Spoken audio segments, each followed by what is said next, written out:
Equity Mates. My name is Bryce, and as always, I am joined by my equity mate, Alec. How's it going? I'm good, Bryce. That's good. We've made it through another week. Yes. We're on Thursday's show, last show of our week. Yes.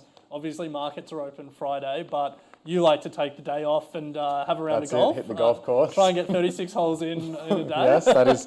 Look, not going to deny it, but look, it is. The markets are closed, and as always, we are going to sort of take a bit of a step back. And today's episode, we're going to be discussing some of the things that we have actually found really interesting when we've been reading and researching over the last couple of weeks.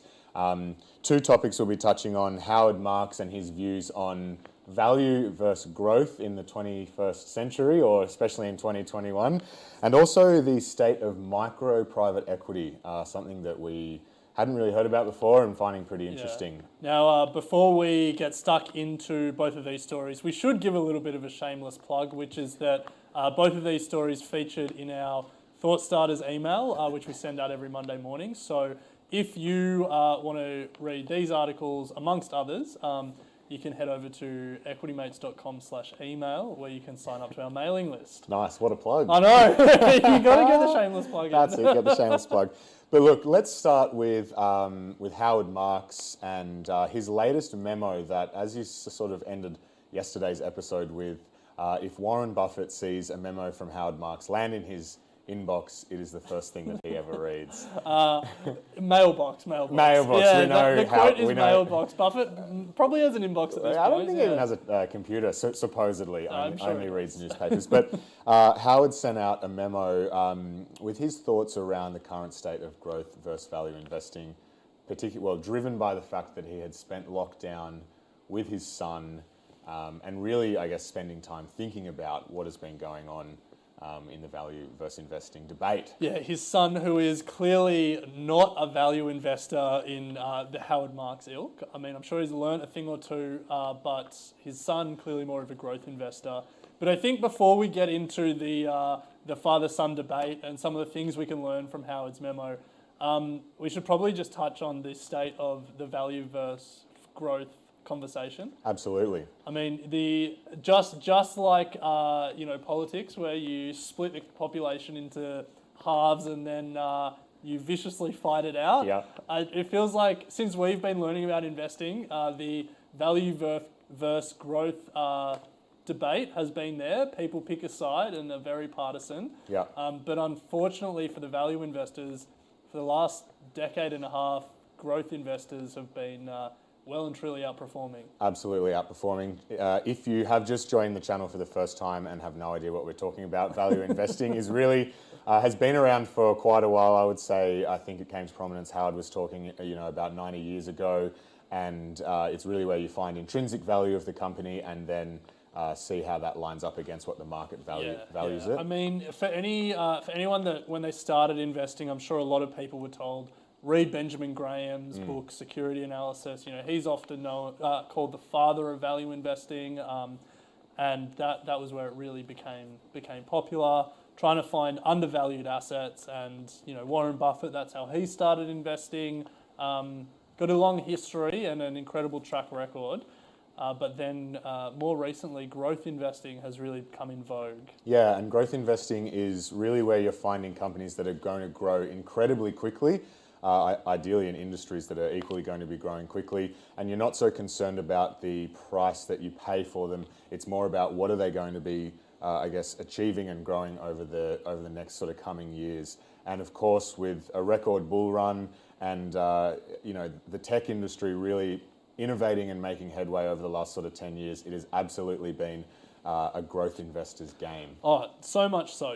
When I keep saying when we started investing as if it was so long ago, but like 5 or 6 years ago when we started learning about investing, people would talk about a 20 price to earnings ratio being, that should be about the median. Yeah. We're now seeing growth companies with 20 price to sales ratios. Yeah. It's just like valuations for the growth end of town are incredibly high, but at the same time, they're incredibly high performing stocks. Yeah. And Amazon, Apple, Microsoft, they just keep growing. And this is where we come into Howard's memo, where he starts to debate, well, do they have to be mutually exclusive? Does a value investor have to leave behind what growth are doing and vice versa. And the outcome is, I think, pretty interesting given where he's come from. He's taken a pretty interesting approach. Yeah, well, he says the 4 most dangerous words in markets, which is "this time is different." That has been the demise of many an investor over the years, claiming that this time is different. But Howard says that this time is different, that because of the nature of technology, the business landscape has changed, and because of that, the investing landscape has changed. That traditional value metrics and some of the traditional concepts that sort of underpinned value investing don't apply in the same way that they did when he was growing up, learning to invest in the 60s and 70s. He talks about how it's all about having good judgment and predicting future growth rates, and he's saying the advent of technology and these huge tech companies overseas are able to continue the growth rates that would otherwise be deemed as impossible, because they can so quickly reinvest the money back into their businesses and just find new ways to grow, which to a traditional value investor 50, 60 years ago, the concept of 20% year-on-year growth for 30 years was unimaginable. Yeah, I think the other thing that was really interesting in the memo is just talking about the information landscape and how it's changed. When Benjamin Graham was writing his books, when Warren Buffett was starting out investing, information itself was an edge. And, the story about Warren Buffett reading 500 pages a day, and that's, how he got his information. He would read more than everyone else, and that in itself was an edge. That information edge isn't really there anymore. That information is ubiquitous. The amount of sort of computing power that's out there to digest information, to screen for companies, to understand every metric and every input, and you now have hedge funds looking at satellite photos of factories to see how many cars are in the car park, to see what demand is like and stuff like that. Information was a real edge for value investors because they could really find value plays, and a lot of that has sort of been taken out of the market. Yeah. And finally, a closing point from me, I guess, is also around, he made a good point around that value doesn't necessarily have to be reduced to a number. There are many ways that a business can, you can find value in the models that you're creating or the investment thesis that doesn't have to be boiled down to a DCF or an actual valuation of a company. And I guess if you think about, like ARK investment, for example, not all of it is driven by numbers. There's a lot of gut feel going on. There's a lot of hype in those ETFs. So I want to end by asking about Actionable Insights. It was obviously an incredibly interesting memo to read, but interesting doesn't make a good investment.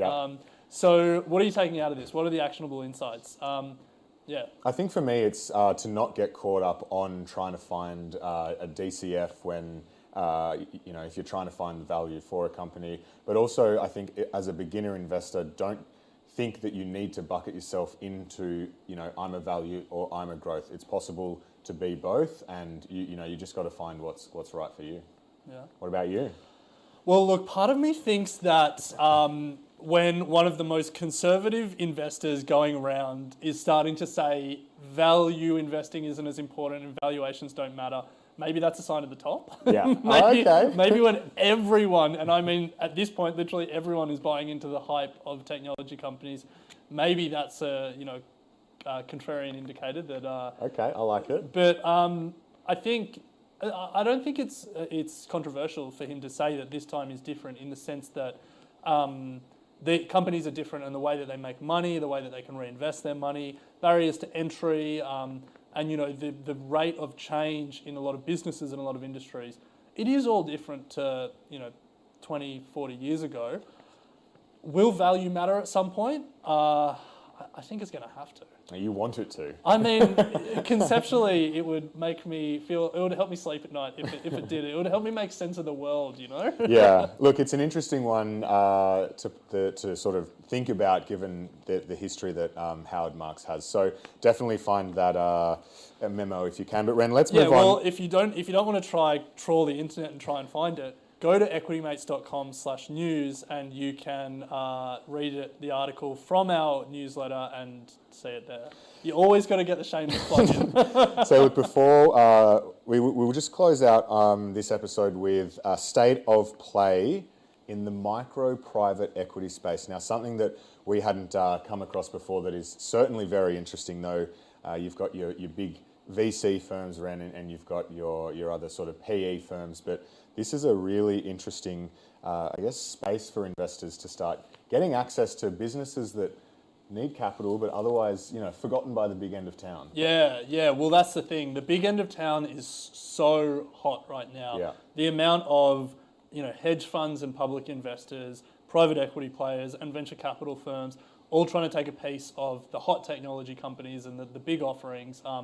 It's an incredibly competitive space, but micro PE is this whole new brand of fund that has been spun up to focus on the unloved, the boring, and the not so fast growing end of town, and it makes a lot of sense. But there's nothing wrong with being boring. So you've made a career out of it. So to put a bit of, colour to that, these are PE firms that are coming in and looking at, they're still internet companies, they're still tech companies, but they're companies that are generating revenue between sort of $550,000 to $30 million. And I mean, if you're growing a company that's turning over $30 million a year, there is absolutely nothing wrong with that, and it is not boring, but they're just not able to get the capital that they need from the big end of town, which is why these micro firms have been able to step in, and what they really do is actually just buy the whole company in its entirety. Yeah. And that sort of gives them the liquidity they need. So I think the key thing there is growth. Like a venture capital firm or even like a hedge fund will want to see a growth rate. But there are plenty of businesses that have been spun up over a weekend with a Shopify plugin or a WordPress account or a bunch of targeted Facebook ads, and they might make a steady stream of revenue and a steady stream of profit. But they don't have that incredible growth trajectory. They don't have the potential to be $1 billion company or the next Amazon or something like that. But they're great businesses still. The other challenge and I guess the real problem that micro PE is solving is, let's say you create a Shopify account and you're making $1 million in profit a year. You can earn that money, but there's no real way to have a liquidity event. You can't bring investors in and cash out a bit of it. You can't sell the whole thing to private equity. You can't IPO. So what do? You try and do a private sale, and it becomes difficult. So they're really filling a need in the market of this new form of business. That side hustle, side project that turns into a meaningful but not fast-growing business. Well, I heard some of them are actually buying podcast businesses. Oh, really? So, there's hope for us yet. But just to sort of close it out, Ren, if we look at the landscape, there are a number of sort of ways that you can be involved in the micro PE space. So you've got the buyers, and one notable example, if you want to go and do a bit more research in this space, is a company called Tiny Capital. Tiny Capital claimed to be the Berkshire Hathaway of the internet, and as we said, they're investing in businesses with revenues up to that sort of $30 million mark. I think they currently have 30 businesses on their books, valued at about $790 million. So they're sort of the key player in this micro investing space. Yeah, I think there are some micro private equity firms that are starting to publicly list, and I imagine that's something we'll see more as they grow to a certain scale. WeCommerce, which is one that is focused on acquiring Shopify businesses. They are listed on the Toronto Stock Exchange. They've got a market cap of just shy of $1 billion at the moment, about $868 million. But I don't expect that to be the last. I expect micro PE to become more and more a part of this landscape. Yeah. It is fascinating what is going on out there in the world of finance and investing. It seems to be that this is just the start of the micro PE firm. So certainly watch this space. But that is the end of our episode today. Hopefully you were able to get something out of that is valuable to your investing journey. As Alex said, if you would like more information on where we get these articles, head to our website, equitymates.com, or equally you can contact us at contact@equitymates.com. Now, tune in next week where we have another jam-packed week speaking to some of Australia's best investors, finding out what's on their watch list, and also sharing some thoughts on some of the things that we've been reading and learning about in markets. So I hope you all have a great weekend. Bryce will have a great Friday on the golf course, and we'll see you all next week. Thank you.